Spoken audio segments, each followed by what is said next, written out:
Hi friends, നമ്മൾ ഇന്ന് ഈ വീഡിയോയിലൂടെ നോക്കാൻ പോകുന്നത് പ്രഷർ കുക്കർ ഉപയോഗിച്ച് എങ്ങനെ ഒരു അടിപൊളി എഗ് ബിരിയാണി ഉണ്ടാക്കാം എന്നതാണ്. അപ്പോൾ ഇതുണ്ടാക്കാൻ ആവശ്യമായ സാധനങ്ങൾ ഏതെന്ന് നമുക്ക് നോക്കാം. ഇവിടെ ഞാനൊരു 4 മുട്ട എടുത്തിട്ടുണ്ട്. ഇത് പുഴുങ്ങി വെച്ചിരിക്കുന്ന മുട്ടയാണ്. 1/2 കിലോ ബസുമതി അരിയാണ് ഞാനിവിടെ എടുത്തിരിക്കുന്നത്.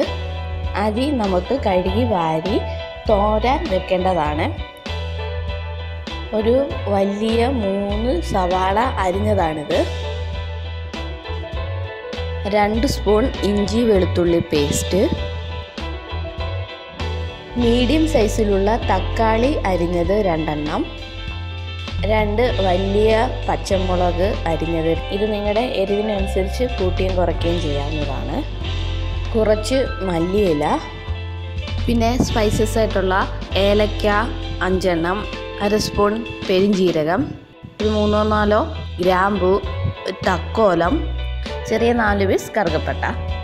ഗാർണിഷ് ചെയ്യാൻ വേണ്ടി കുറച്ച് അണ്ടിപ്പരിപ്പും ഉണക്കമുന്തിരിയും എടുത്തിട്ടുണ്ട്. അതുപോലെ ചെറുതായിട്ട് അരിഞ്ഞ ഒരു വലിയ സവാള എടുത്തിട്ടുണ്ട്. ഇത് നമുക്ക് ഗാർണിഷ് ചെയ്യാൻ വേണ്ടിയാണ്. പിന്നെ കുറച്ച് ട്യൂട്ടി ഫ്രൂട്ടിയും കൂടെ എടുത്തിട്ടുണ്ട്. ഇത് നമുക്ക് ഗാർണിഷ് ചെയ്യാൻ വേണ്ടിയാണ്. അപ്പോൾ ഇനി നമുക്ക് എങ്ങനെ എഗ് ബിരിയാണി ഉണ്ടാക്കാമെന്ന് നോക്കാം. ഞാനിവിടെ പ്രഷർ കുക്കർ എടുത്തിട്ടുണ്ട്. ഇത് ചൂടാക്കാൻ വെക്കുക. പ്രഷർ കുക്കർ ചൂടായി കഴിയുമ്പോൾ നമുക്ക് ഇതിലേക്ക് കുറച്ച് നെയ്യ് അല്ലെങ്കിൽ എണ്ണ ഏതെങ്കിലും ഒന്ന് നമുക്ക് ഒഴിക്കാം. എന്നിട്ട് നമുക്ക് ഗാർണിഷ് ചെയ്യാനുള്ള കാര്യങ്ങൾ റെഡിയാക്കി വെക്കാം. ഇവിടെ ഞാൻ നെയ്യാണ് എടുത്തിരിക്കുന്നത്. ഈ നെയ്യ് ചൂടായി കഴിയുമ്പോൾ അതിലേക്ക് അണ്ടിപ്പരിപ്പ് ഇടുക. ഈ അണ്ടിപ്പരിപ്പ് നമുക്ക് ഒന്ന് മൂപ്പിച്ചെടുക്കേണ്ടതാണ്. ജസ്റ്റ് ഒരു ഗോൾഡൻ കളറായി വരുമ്പോൾ അതിലേക്ക് നമുക്ക് ഉണക്കമുന്തിരി ചേർത്ത് കൊടുക്കാം. എന്നിട്ട് ഇത് രണ്ടും കൂടെ ചേർത്ത് നമുക്കൊന്ന് വറുത്തെടുക്കാം. ഇങ്ങനെ നമ്മുടെ അണ്ടിപ്പരിപ്പും മുന്തിരിയും മൂത്ത് കഴിഞ്ഞിട്ടുണ്ട്. ഇനി നമുക്കിതൊന്ന് കോരി മാറ്റാം. ഇനി ഇതിലോട്ട് തന്നെ നമുക്ക് ഗാർണിഷ് ചെയ്യാനുള്ള സവാളയും കൂടി ചേർക്കാം. ഇത് ഒരു ഗോൾഡൻ കളറാകുമ്പോൾ ഇതിലേക്ക് ലേശം മുളക് പൊടിയും കൂടി ചേർത്ത് ഒന്നും കൂടി ഒന്ന് വരട്ടി നമുക്ക് കോരി മാറ്റാവുന്നതാണ്.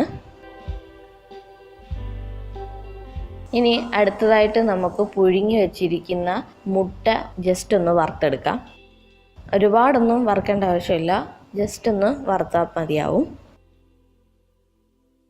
ഒരു 1/4 ടീസ്പൂൺ മുളക് പൊടിയും കൂടി ചേർത്ത് നമുക്ക് നമ്മുടെ മുട്ടയൊന്ന് ജസ്റ്റ് ഒന്ന് വറുത്തെടുക്കാം. ഇനി കുറച്ചും കൂടി നെയ്യ് നമുക്ക് ഒഴിച്ചു കൊടുക്കാം.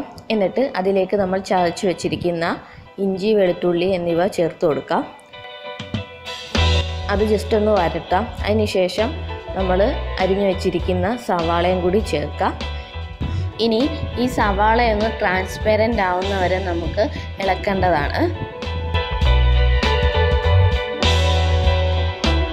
അങ്ങനെ നമ്മുടെ സവാള വരണ്ട് വന്നിട്ടുണ്ട്. ഇനി ഇതിലേക്ക് നമുക്ക് അരിഞ്ഞു വെച്ചിരിക്കുന്ന പച്ചമുളക് കൂടി ചേർത്ത് കൊടുക്കാം. അതിനുശേഷം അരിഞ്ഞു വെച്ചിരിക്കുന്ന മല്ലിയില കൂടി ചേർത്ത് കൊടുക്കാം. എന്നിട്ട് ഇതെല്ലാം കൂടി നന്നായിട്ടൊന്ന് മിക്സ് ചെയ്യാം.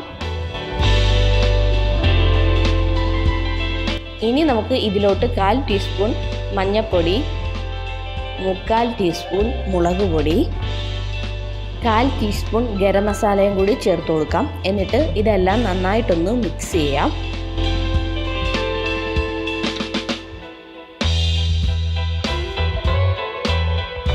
ഇനി നമ്മൾ എടുത്തു വെച്ചിരിക്കുന്ന സ്പൈസസ് എല്ലാം കൂടി ഇതിലോട്ട് ചേർത്ത് കൊടുക്കാം.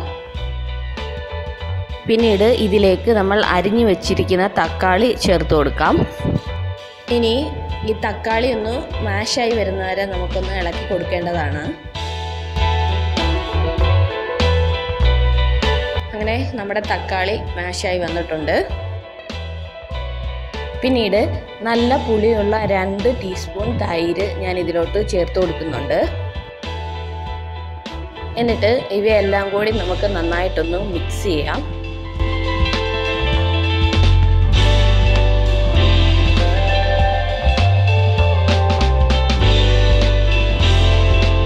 ഇനി നമുക്ക് ഇതിലേക്ക് വെള്ളം ചേർത്ത് കൊടുക്കാം. 1/2 കിലോ അരിക്ക് 3 ഗ്ലാസ് വെള്ളമാണ് ഞാൻ എടുത്തിരിക്കുന്നത്. അതും തിളപ്പിച്ച വെള്ളമാണിത്.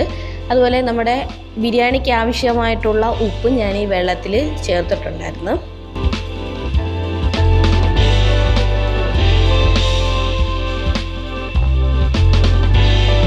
ഇനി ഇതിലേക്ക് നമ്മുടെ അരി ചേർത്ത് കൊടുക്കാം.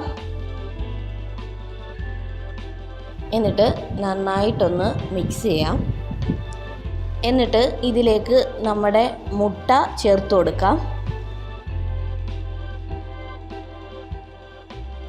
പിന്നീട് ഇതിലേക്ക് കുറച്ച് ട്യൂട്ടി ഫ്രൂട്ടി,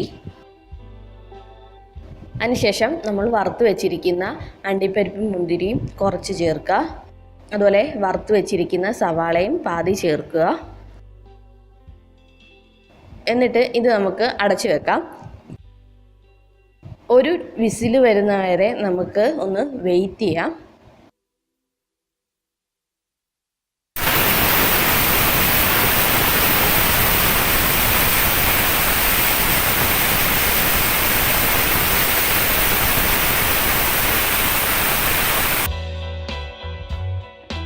അങ്ങനെ സ്വാദിഷ്ടമായിട്ടുള്ള നമ്മുടെ പ്രഷർ കുക്കർ എഗ് ബിരിയാണി ഇവിടെ റെഡി ആയിട്ടുണ്ട്. ഇനി ഇത് ചൂടോടെ തന്നെ നമുക്ക് സെർവ് ചെയ്യാം.